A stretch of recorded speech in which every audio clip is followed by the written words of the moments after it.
Hello everyone, welcome back to our channel. I am Dr. Sohail Sheikh. In this video, we will be discussing about first cranial nerve examination, that is olfactory nerve examination.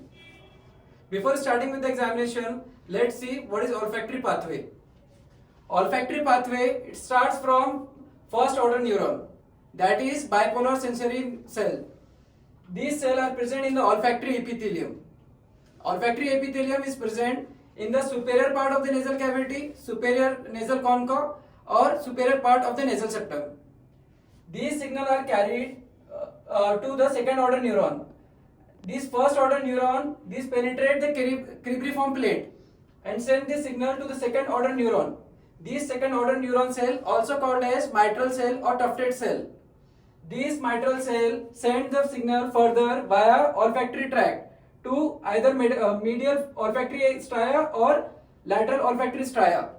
These medial olfactory stria send signal to medial olfactory area and lateral olfactory stria send signal to primary olfactory cortex. So before starting the test, we should know the three most important things. First, the patient shouldn't have nasal blockage. Second, patient should keep his eyes closed. And third, we should test each nostril separately. The substance which can be used for this olfaction test are coffee, peppermint, soap, etc. But we should avoid irritant which contains ammonia, as it can directly trigger the trigeminal nerve. First, we should ask the patient to close his eyes, and then we should ask him to close his one nostril, and then we should test the other nostril. मैं आपकी जांच करूंगा, आपको अपनी आंखें बंद रखनी है और एक नाक बंद रखनी है, ठीक? आपको ये सूंघना है बार बार और मुझे बताना है कि क्या है। कॉफी लग रहा है सर। ठीक है, कौन सी स्मेल लग रही है? कॉफी कीजिए, पेशेंट निकलिए। पेपरमेंट लग रहा है। If the patient is unable to feel the smell or appreciate or recognize or name the smell, it is called as anosmia. Anosmia is a complete loss of smell. It can be seen in a condition like acute rhinitis, heavy smoking, and atrophy of olfactory bulb. And it can be seen in systemic condition like Parkinsonism, meningitis, diabetes, chronic kidney disease, Kallmann syndrome, vitamin B12 deficiency, and in Foster Kennedy syndrome and pseudo Foster Kennedy syndrome. Thank you.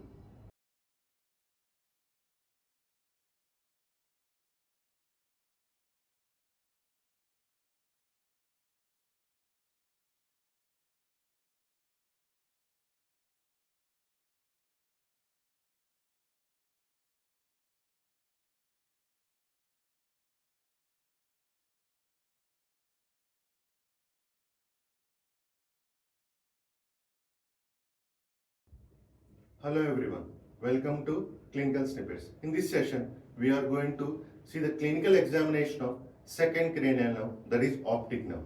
Optic nerve is the second cranial nerve that transmits the visual information from the retina to the visual cortex, which is located in the occipital lobe in calcarean sulcus. To check the optic nerve, we test it in four modalities, that is visual acuity, color vision, field of vision, and fundus examination. Visual acuity is tested by using charts. We use Snell's chart and Jaeger's chart. Snell's chart used for long vision and Jaeger's chart is used for near vision. Snell's chart is kept at 6 meter distance from the person and the person is made to read the alphabets of various sizes. The result is expressed as fraction. For Jaeger's chart, he is made to read the sentences or alphabets on the Jaeger's chart, which is kept at 30 centimeter distance from the person. And the result is given in J1, J2, J3, J4. And to test the color vision, we use Acharya charts. Fundus examination is done by fundoscope, either direct and indirect ways. Now let's check the field of vision. To test the visual field, the person and examiner sits at 1 meter distance. Now, monocular and binocular vision are tested separately of the both eyes. Now let's demonstrate it. Please close your right eye with your right hand. Now when you see the when you see my finger flickering, please raise your hand. The examiner closes the opposite eye.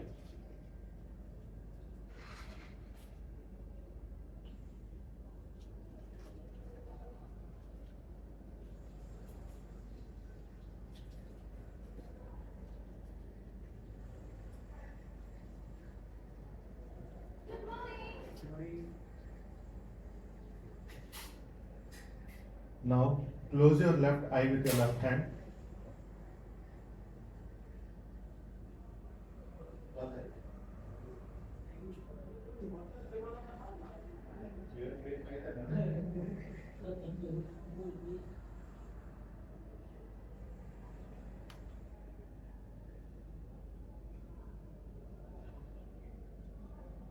Now if you have seen, we have tested all four quadrants of both eyes separately. The visual pathway refers to the structures that are responsible for receiving, relaying and processing the visual stimulus. The visual stimulus is received by retina. The retina is made up of specialized photoreceptors such as rods and cones. These receive the visual information and transmit to bipolar cells and to ganglion cells and further to the optic nerve. From each side, optic nerve arises from the retinal ganglion cells. It contains all the fibers of the ipsilateral eye. If you see in the retina, the nasal part of the retina receives the information from the temporal visual field, and the temporal part of the retina receives information from the nasal part of the visual field. I am repeating again. The nasal part of the retina receives the information from temporal visual field, and temporal part of the retina receives information from nasal visual field. From the optic nerve travels downwards and meet at a location known as optic chiasma. In the optic chiasma, both the nasal part of the nasal fibers cross to the opposite side and form the optic tract. That is, in an optic tract, it contains ipsilateral temporal fibers and the contralateral nasal fibers. And why is optic tract important? Each optic tract corresponds to the contralateral visual field. That is, right-sided optic tract corresponds to left-sided visual field, and the left optic tract corresponds to right visual field. See, if you see this optic tract, it contains ipsilateral temporal fibers and contralateral nasal fibers, and the visual field is from the temporal fibers we get the nasal visual field, and the nasal fibers we get the temporal visual field. Means contralateral visual field is carried by the optic tract. From the optic tract, the fibers end in lateral geniculate body. From the lateral geniculate body, optic radiation arises and end in the calcarine sulcus in occipital lobe in a visual cortex. So, from the lateral geniculate body to the visual cortex, this optic radiation is also known as geniculocalcarine tract. It is divided into two parts. Upper part is Worm's loop and inferior part is Meyer's loop. Worm's loop carries the information from the inferior quadrant through the parietal lobe, and Meyer's loop carries the information from the superior quadrant to the temporal lobe. Now let's discuss the visual field defects which are caused by lesions at various levels of the visual pathway. Lesion in the optic nerve, which carries information from the ipsilateral eye, causes monocular blindness. Lesion in the optic chiasma, that is, which contains both the nasal fibers of the both eyes, causes bitemporal hemianopia.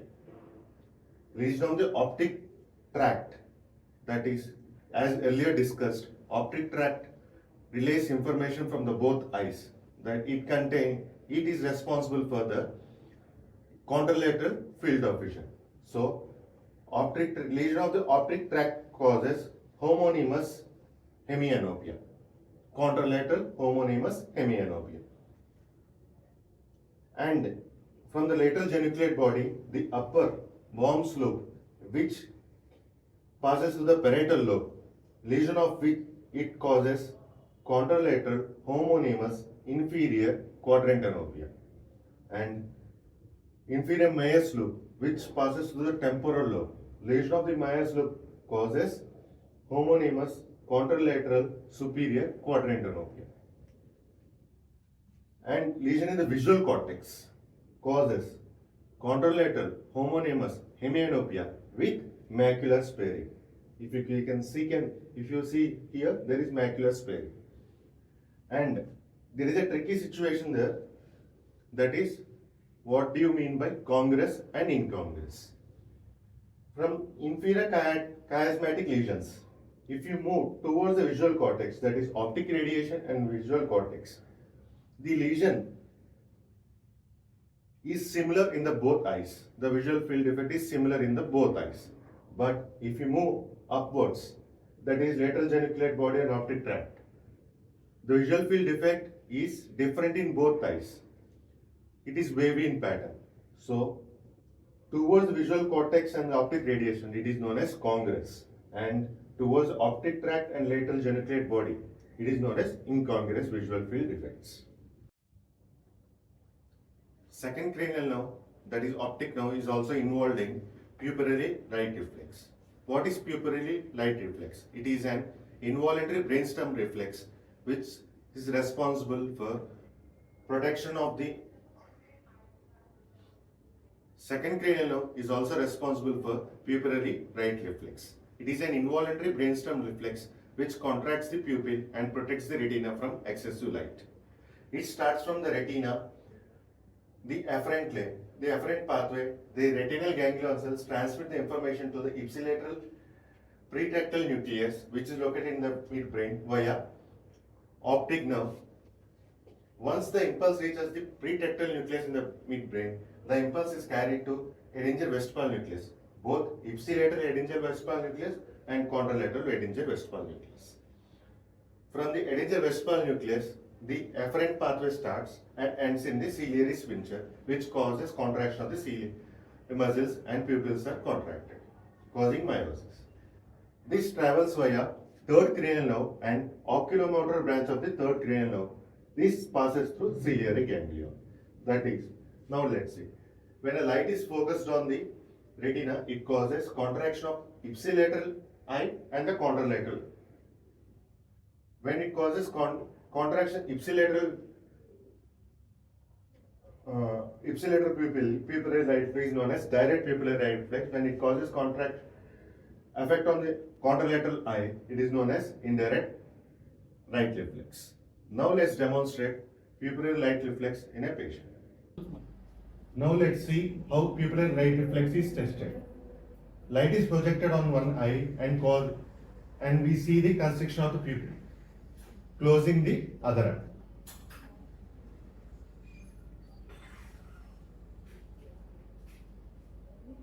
When light is focused on one eye, it causes constriction of the pupil. It is known as direct light reflex, but it also causes constriction of the contralateral pupil. It is known as indirect light reflex.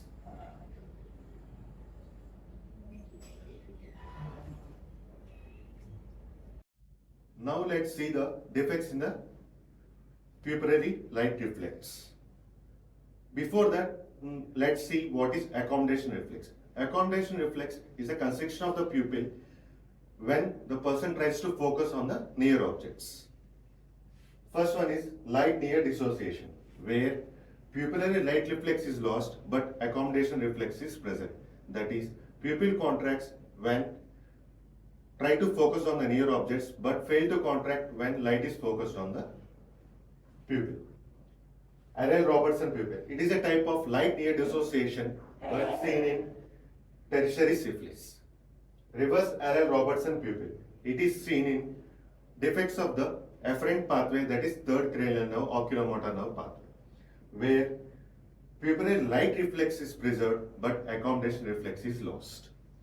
Next, Markazan pupil. It is also known as relative afferent pupillary defect, where the affected eye the afferent limb carries less information, causing less contraction. When the light is focused on the unaffected eye due to indirect right reflex, the affected eye causes contraction. But when light is focused on the affected eye due to decreased response, decreased afferent pathway response causes dilatation.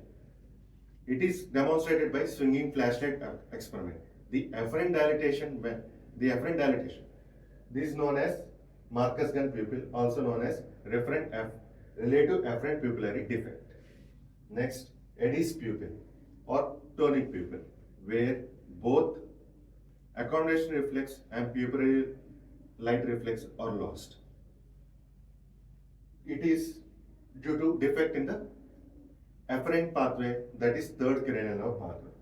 Horner syndrome, where it consists of a triad, that is ptosis, meiosis and anhidrosis. Ptosis, there is lid lag of the upper lid of the ipsilateral eye, and meiosis, contraction of the ipsilateral pupil, and anhidrosis, the ipsilateral part of the face does not sweat, and tentorial herniation. Transtentorial herniation, the uncal herniation, causes compression of the ipsilateral third cranial nerve, which affects the ipsilateral eye, causing mydriasis, where the pupil is dilated, fixed, and does not react to light and accommodation reflex.